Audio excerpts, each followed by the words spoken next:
Hi students! So we are going to be talking this week about how the seasons are starting to change, right? It's starting to become winter, and that means that lots of animals are preparing for winter.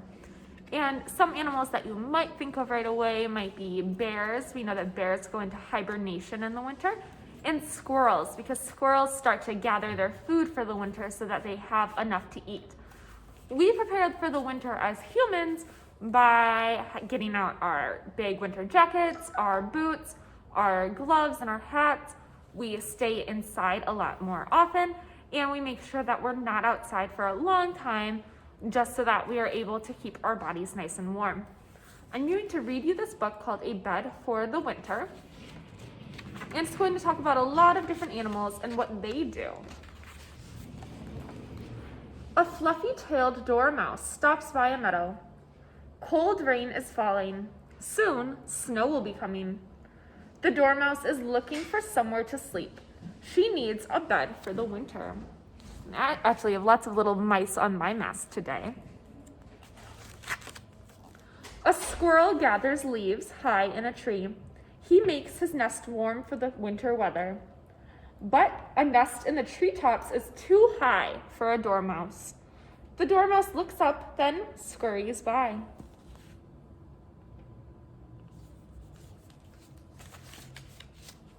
A queen wasp sleeps under an old stump. She is squeezed through a crack in the rotten wood. But a crack in an old stump is too small for a dormouse. The dormouse looks in, then scurries by. So this wasp has made a home in an old stump, because wasps are very tiny. A golden-eyed toad sleeps under a stone. It is muddy and wet, and the toad's skin is cold. But it's too wet for a dormouse. Under a stone, the dormouse looks in, then scurries by.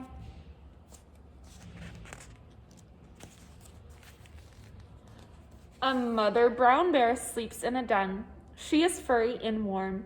She stretches and yawns. The dormouse looks in. The bear's teeth are huge. The dormouse trembles, then scurries by. Not the right home for her yet. Bats hang in a cave and cling to the rock. They huddle together and sleep through the winter. The cave is damp and dark. It's too cold for a dormouse. The dormouse looks in, then scurries by.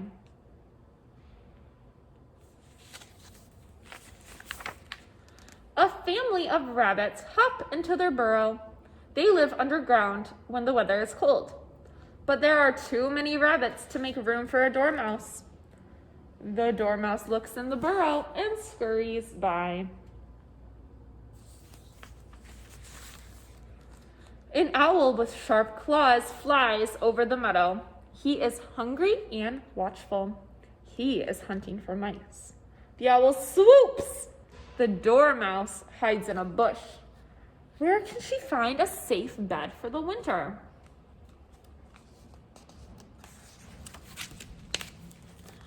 A deer comes to the meadow. She nibbles the grass. Her coat has grown thick for the cold winter weather. The dormouse shivers in the wind, then scurries by.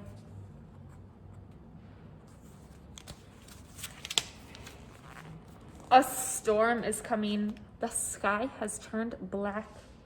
Bees fly home to their hive. Ants run to their nest. The dormouse waits under a branch for the storm to pass by. Where can she find a safe bed for the winter? I'm beginning to get worried about this little dormouse. I hope she finds someplace safe. A snake slides through the grass. He has hungry black eyes. He stares at the dormouse. His tongue flicks in and out. The dormouse is trapped. She's too scared to move. Oh no. The snake slithers closer. His forked tongue comes nearer. Boom! Thunder rumbles. Crack! Lightning flashes. The snake stops for a second, then shoots into the grass. So storms can scare animals too. The dormouse runs through the meadow. Her heart pounds like a drum.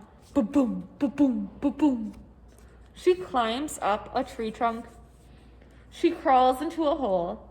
She finds a place that is safe and dry. So she's going to make her home in this tree trunk. Snow falls on the meadow. The ground is frozen and hard. Snug in the tree hole, the dormouse is sleeping. Her long, fluffy tail is wrapped tightly around her. Her search is over. The dormouse is safe. At last she has found her bed for the winter. I'm glad she's finally safe. So, this showed us how lots of different animals make lots of different homes to keep themselves protected for the winter. They keep themselves safe and warm. Can you think of any other animals that do this? I hope that you enjoyed this video of me reading this book to you. Next, you're going to watch a Mystery Doug video about why bears hibernate in the winter. Hi, it's Doug. This looks like just a hole in a tree trunk, right? But watch carefully. You see that there? Inside that tree trunk is a bear waking up from its winter hibernation. This is video taken from cameras set up last spring by park rangers at Glacier National Park in Montana. Now, I would have assumed that when a bear wakes up from hibernation, it just wakes up and walks off. Nope. Turns out they're really groggy. It takes them a while to feel totally awake. You can see this one just doesn't look ready. Apparently, it can take a bear a few weeks to fully wake up from its winter hibernation. Someone named Anthony has a question about hibernation. Let's give them a call now. Hi, Doug. Hi, Anthony. I have a question for you. Why do bears hibernate? Ooh, that's a great question.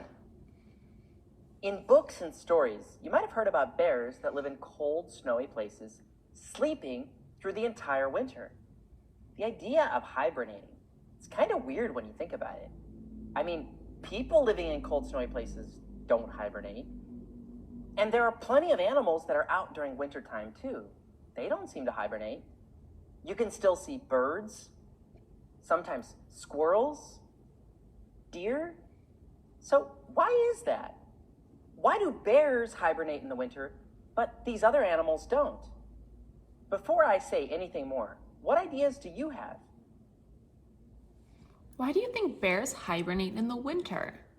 I'm going to give you a couple seconds to think about it.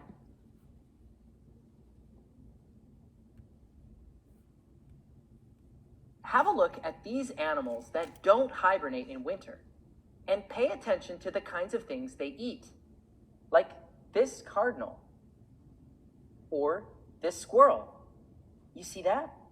Notice that they're eating things like seeds and nuts, either that they've stored up from earlier in the year or that people have put in feeders for them. In wintertime, there's definitely not as much food around for these animals as there would be in summertime. But there's still enough things like seeds and nuts that are around, or in the case of deer, enough twigs, stems, and dried grasses for them to keep their bodies going through the winter. Now, let's have a look at bears. No, not when they're hibernating, but earlier in the year to see what they eat. Things like grass, insect larvae, delicious, fish, berries. Many of the foods that bears eat aren't foods that are available anymore once it gets to be cold and snowy in wintertime. Some bears do eat acorns and hazelnuts, which are available in winter, but there's just not enough of these around to keep an entire bear fed through the winter. And it's not just bears that hibernate too. Other animals that depend on foods that aren't available in wintertime also tend to hibernate. Animals like skunks, they hibernate.